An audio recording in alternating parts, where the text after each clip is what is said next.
God bless you, viewers. This is your host, Pastor Kojo Asare, Sunshine City Temple International, Kwadas Unshomu Posito Pokunti's house.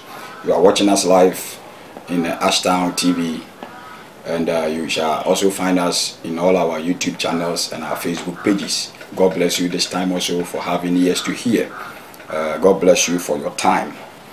This afternoon we want to talk about something that is very important, that will bless your life and bless your soul.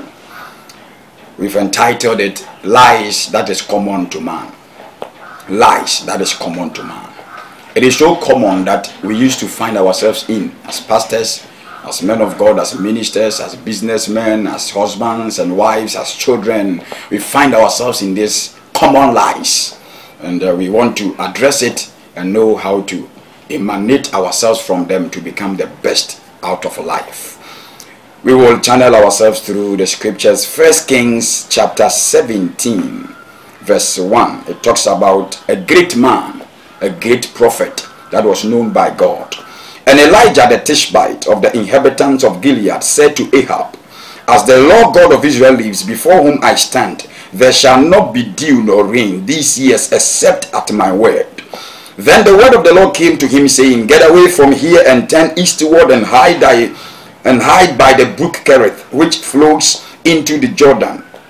And it will be that you shall drink from the brook, and I have commanded the ravens to feed you there.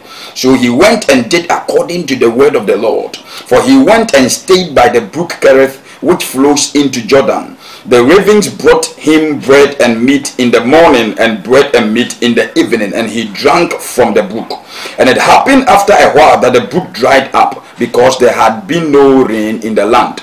Then the word of the Lord came to him, saying, another word came to Elijah once again. I want to challenge you. The first word that came to Elijah did not disappoint Elijah. Elijah is a man of God, and the word of God is yes and amen. What God said was yes. What God said was truth. He told Elijah, as he had to go through a process, go to the brook Kerith, hide there. I will allow raven to bring you food. Question: can bears hear words of man? No. But this time, by the command of God, ravens brought Elijah food to eat. I came to challenge you. Don't think the end of life has come. The word of God is true. The word of God is yes and amen. The promises of God will surely come to pass.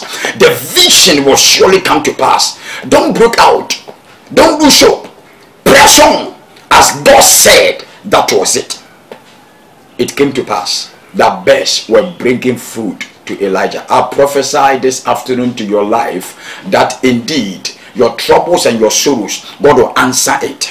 The promises and the prophecies upon your life will surely come to pass, because God always is true and faithful. The word has come to Elijah. It was fulfilled. Let's see if the second word will be fulfilled. Don't do so. The God that has promised you will surely come to your life. Verse 8. Then the word of the Lord came to him, saying, verse 9, Arise, go to Zarephath, which belongs to Sidon, and dwell there. See, I have commanded a widow there to provide for you. 3 lies that are common to man, that are common to Christian, that are common to every single individual is what we are going to check in here. There are 3 lies that I want you to focus so that you can turn from them and become the champion in life. Listen to the command of God. Arise, go to Zarephath, which belongs to Sidon, and dwell there. See, I have commanded a widow there to provide for you. God is not a lie. He is not the author of lies. God is truth. Jesus said, I'm the way, the truth, and the life. God is faithful, and he will make it work to pass. A word has come to the great prophet. Go to Zarephath. You will find a widow. He will feed you. This is God seeing from his kingdom above that a widow can feed a prophet. That a man that has lost his husband can bring food to the prophet that can command rain to come, fire to come, and can stop rain. We serve a living God. Your answer can come from anywhere. Believe and trust. So far as it is the command of God. So far as it's the command from above, because James 1:17 says, all good and perfect things come from above. Something good is going to fall upon your life from above that will shock your life. A testimony is coming upon your life. I prophesy from today that you receive from above. You have received from UK too much. You have received from America too much. This time let heavens come upon your life. As the angel visited Mary, I pray that there will be a visitation from heaven upon your life. You are receiving so much from people that are breaking your heart. From today you shall receive things from God that will make and mold and perfect your life in Jesus' name. Amen. A word has come to Elijah. He went from where he is to Brook Carrot. Ravens were feeding him. Ravens have obeyed the voice of God to feed the prophet. Let's see how human being is going to react. At times it looks funny how bold and how courageous even the animals and the pets we have in our home, they have. But we as human beings created in the image of God always lose hope. Verse 10. So he arose and went to Zarephath, and when he came to the gate of the city, indeed, and indeed, God is faithful. A widow was there gathering sticks, and he called to her and said, please bring me a little water in a cup that I may drink. Look at this funny aspect here. We are always okay when things come in our capacity, but it becomes difficult when things break out beyond our capacity. But I want to challenge you. Anytime you face challenges, it is there and then that God wants to break you through to the next level of life. When the prophet said, bring me water, he was okay, because water is so simple. You can find water everywhere. Anyone can buy water for you, but no food. And as he was going to get it, he called to her and said, please bring me a morsel of bread in your hand. And here comes the issue. Remember, a raven brought bread to feed that prophet. Why can't human being in the image of God become much more aggressive to provide what God is expecting? And as she was going to get it, he called to her and said, please bring me a morsel of bread in your hand. So she said, and this is the first lie human beings always provoke themselves with. We think we are telling the truth, and this was the truth. In natural sense, it was truth. But I want to challenge you. The facts of this earth is not the truth of God. You may be poor in the eyes of people, but in the eyes of God, you will be the rich person. Blessed are the poor in spirit, for they shall inherit the kingdom of God. Look at many great men that have become great. They were useless from the beginning. And if you were to be the God, you will not have accredited them to be the future leaders. I want to challenge you. Don't look at your situations and think things are not okay. It will always be okay when you believe yourself that God trusts you. So she said, as the Lord your God lives, I do not have bread, only a handful of flour in a bin and a little oil in a jar. And see, I am gathering a couple of sticks that I may go in and prepare it for myself and my son, that we may eat and die.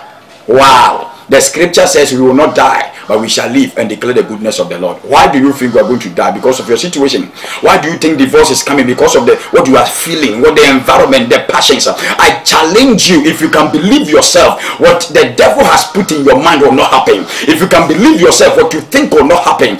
Think big, think blessings, think power, think positive. It will work for you as a man thinker, so are you.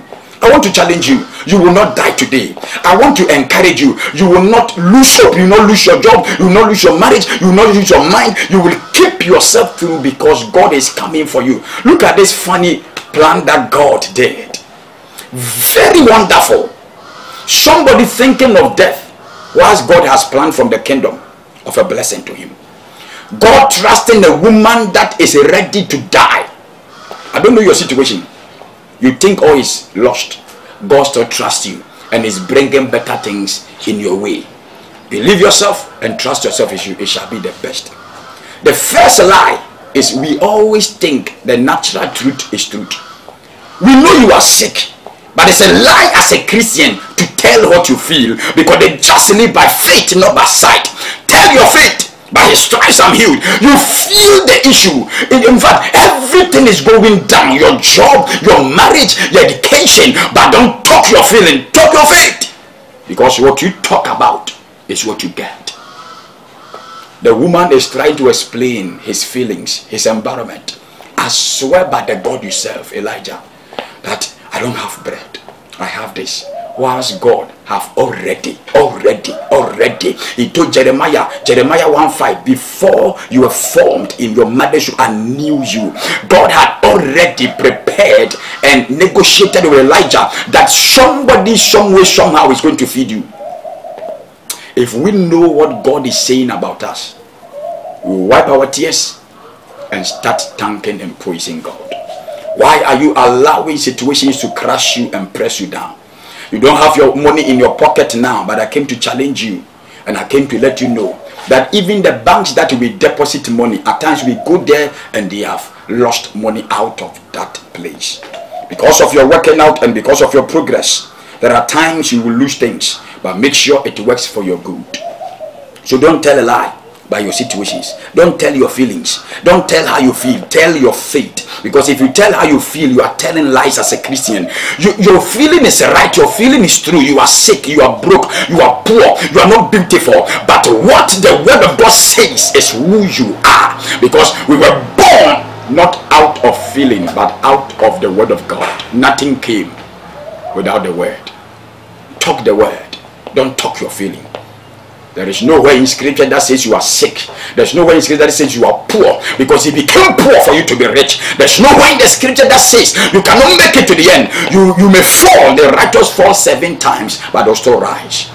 The word of God is the better place to secure your life, because it will never discourage you, but will always encourage you. Don't tell a lie of your feeling. Tell the truth of your faith. Tell the truth of your belief. Tell the truth of your word, and your life will never be the same. So the woman said so many things, but it's a lie. It was facts on earth, but a lie before God. Don't explain yourself too much before people. What will people give you? Explain yourself before God. Even a whole priest told Hannah, Hannah, you are drunk. I came to tell you, prophets may even take it for wrong order. Samuel saw Eliab to be the person God has chosen. Prophets may not even see it all. God has something that is perfect and complete, that he alone can see you a better person. Don't look to the left or right. Your friends that are bypassing you will crush you down. Your friends that have gone on higher above you will discourage you. But the God that is above all sees you and can lift you up. Let's check verse 17 of 1 Kings chapter 17. Now it happened after these things that the son of the woman who owned the house became sick, and his sickness was so serious that there was no breath left in him. This is the lie that the woman is going to tell. Verse 18. So she said to Elijah, what have you to do with you? What have I to do with you, O man of God? Have you come to me to bring my sin to remembrance and to kill my son? No. Jesus said a nice word to Nicodemus in John chapter 3, that I did not come to this earth to condemn you. For God so loved the world that he came, that whosoever believe will not perish but have everlasting life. God will not remember you of your sins. Your sins is not bigger than the love of God. Your sins are not greater than the blood of Jesus. He shed the blood to take away every sin, so he will not come to remember you. It is the devil that always puts you to guilt. He will crush you down. He will tell you your sins will never take you out of this. You will be fine out of it. But I came to challenge you. The blood is enough to wash you. The blood is enough. The mercies of God are enough to wash you. The grace of God is enough to wash you. If Mary Magdalene found it right before the presence of God, then you can make it right. When things are happening to you, don't think it is about your sins. When the people credited the situation of Job to sin, so they asked Job, if you have sinned, let us plead with God. But I came to tell you, Job was a righteous person. At times you may be righteous, things will fall short in your life. Don't think it's an error. It's not error. Position yourself right. Keep believing God. Don't accredit any error to your sins, because he paid your sins. He ransomed you from every situation. Believe God and it shall be. The second lie for Christians is they think errors happens to only wrong people. At times you may be a righteous person and broke. God is preparing you. At times you will be a righteous person, you do everything, doesn't click. God is showing you another way. One entrepreneur said, failure is rather telling you things that work and things that doesn't work. Choosing to stay on the ground is failure, but when you rise up, you have championed yourself. Keep moving. This thing is not happening because you are a sinful person. Well, let me show you one thing. The difference between a sheep and a pig. When a pig falls into a gutter, he wallows through it because that is the place of the pig. But when the sheep falls into a gutter, he cries out for a helper because that is not his place. You may fall, but your heart, the deep down within your heart is a proof that you are not a sinner, you are a righteous man. You just fell. Rise up. God will help you through. The things that are happening, don't tell it that it is because of your sin. It's a lie. It is the devil. It is the devil. God is preparing you out of it, and it shall be a blessing. So that is the second lie we used to talk about. Let's check verse 23. And Elijah took the child and brought him down from the upper room into the house and gave him to his mother. And Elijah said, see, your son lives. Verse 24, the lies the woman is going to talk about. Then the woman said to Elijah, now by this I know that you are a man of God, and that the word of God, the Lord in your mouth is true.